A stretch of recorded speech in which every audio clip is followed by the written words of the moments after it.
Dear Puffy, I dug through some old photos and I couldn't help but notice our resemblance. Your nose, your smile, your eyes. It's really weird because I know you really well, but you don't know me at all. Your name is Levelle Moton, Levelle-M-O-T-O-N. Your mother believes a man only has two things in this world, his word and his name. So she makes you say it, repeat it, and spell it to everyone you encounter so it will be remembered and someday uphold their legacy. You're growing up in the heart of the ghetto and not expected to see your 18th birthday. But you have dreams, and God has given you a vision beyond your present set of circumstances that will allow you to someday become a rose that grew from concrete. But there'll be pain along the way, and you'll have to go through to get through, and get through to get to. A year from now, you'll be 4 years old, and your father will come into your room and ask, "What do you want from the store?"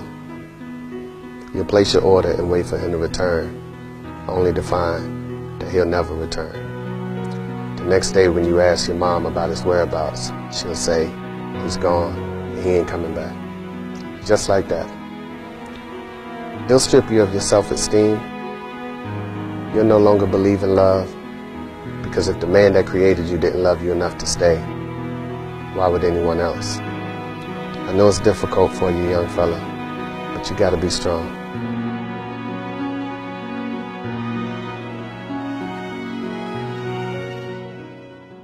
You'll soon become protected by the most precious individual to ever walk the face of the earth, your grandmother. The bond that you share is unbreakable. She's a spiritual soul that forces you to pray with her daily. She ends every prayer by asking God to watch over and bless her kids' kids.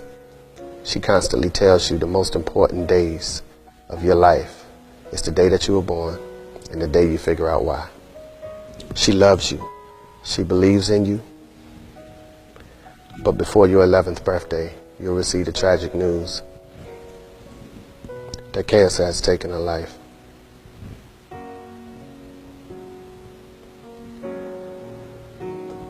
I know you're devastated. Instead of living your life in peace, it's now in pieces. You become numb, depression sets in, and you believe that any person you love is going to be taken away. You have thoughts of suicide because you don't know if life is worth living anymore. But there's a voice inside of your head that's telling you you do have something to live for, and that's your mother.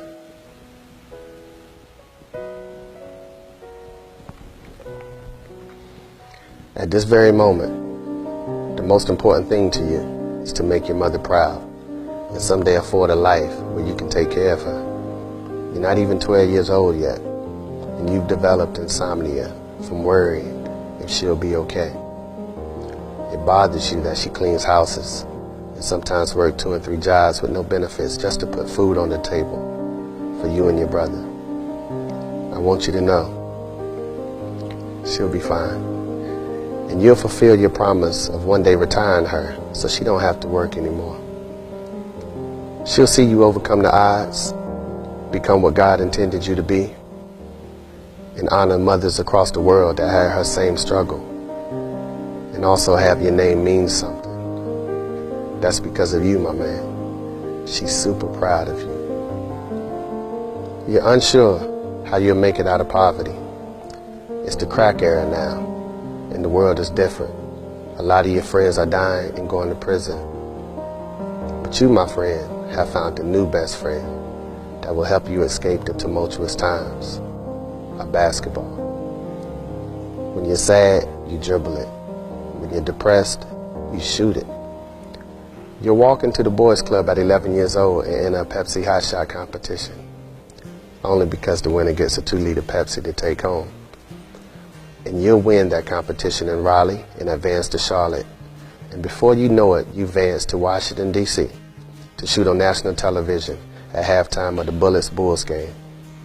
That moment will be the defining moment of your life. It's the first time you've been out of the ghetto. and it's because of your talents. You're now obsessed with greatness. Those that doubted you, bullied you, teased you for having a lunch ticket, laughed at your clothes, your shoes, you'll use that as fuel, and it will take you through high school, college, and the professional ranks. You'll defy the odds and share your gift with the world. You'll teach boys to become men.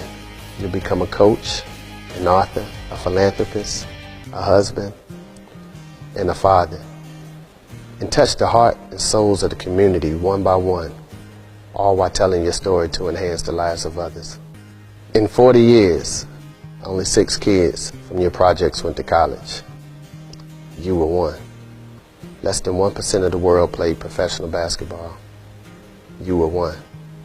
Only 350 Division I coaches in the world. You are one. Don't tell me about the odds. Tell me about God's favor.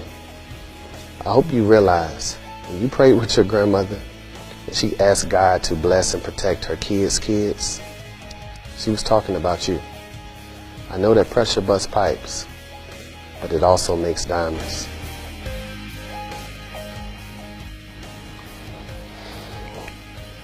And though they laughed at you because you were different, you laughed at them because they were the same.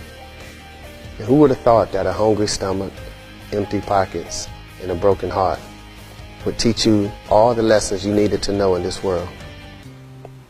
I know you haven't heard this often, but I love you, and I'm super proud of you.